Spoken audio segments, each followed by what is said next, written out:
Hey everybody, it's Tracy, and I wanted to talk about the Comoros securities Forex license. And there's been a lot of interest and increased popularity in the banking license there, but people are starting to recognize the value of their, what they broadly call brokerage or securities license.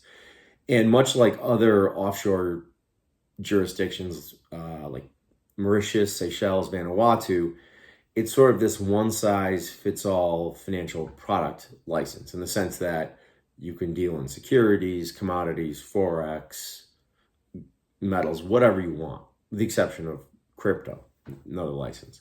So, and not unlike the bank license, and in line with Comoros' general concept of making themselves or establishing themselves as this sort of offshore center and being like the low-cost, easy regulation leader, it's extremely easy to obtain, right? So in most cases, the licensing can be done in about a month and a half. Like typically what happens is once you apply, the regulator has 30 days to respond and offer some sort of questions, comments, which happens about half the time, usually not. And if they don't, they issue the license at the end of the 30-day period. If they do have questions, it can extend it, but the length of that extension is almost relative to how long you take to return or respond to their comments or how significant those comments are, right? So for your basic model, it really shouldn't be much longer than 30 days. And again, you're free to sort of do whatever you will with it within the financial services sector. The capital requirement is 50,000 US. It's not blocked capital, not a deposit, just simply like a proof of funds that can be held either at the international corporate level, the licensee level, or at a holding company level, and you're on your way. Now, obviously, the challenges with most things these days offshore is banking, right? And there are, in fact, a myriad of banks that will take, especially like a Forex license, or Forex operation based on a Comoros license. And with securities, it's a little bit different in so much that you typically have to rely on clearing firms. And unlike prime brokers in the Forex space, clearing firms, especially if you want to access U.S. securities and not depository receipts through a non-U.S. Clearing firm, it's a little bit tougher, right? There's just greater transparency, AML, KYC regulations, and also connectivity issues, right? Just from like a basic development sake. So from the security side, you can build that business. It may take sort of a backdoor, especially if you want to, offer shares of Tesla or some major US listed stock, but you can always, run on CFDs or things like that, which give people the exposure to those equities, but doesn't require you to have like a full-blown clearing relationship with a firm that has access to US markets.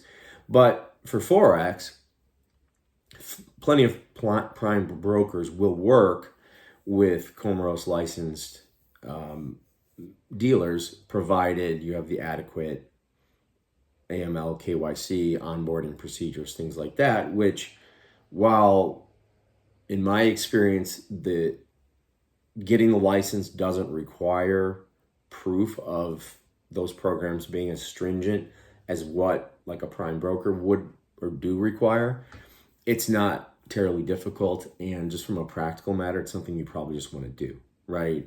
Especially for banking purposes, because as you know, with B2B, B2C banking in the context of Forex, it's up and down, and you often find yourself, or could find yourself if you don't have a suitable backup, without proper banking. And along those same lines, you have the ability to operate basically anywhere but for the US, and therefore the payment rails for deposits, withdrawals, whether it be SEPA, SWIFT, whatever the case may be, relies on payment institutions for the most part, and you also have to assuage them by having a robust sort of KYC procedure in place. So that's the process: minimal documentation, streamlined business plan, low cost, very minimal compliance documentation that must be submitted, but you'll have to enhance that to sort of commence operations with your FI partners. But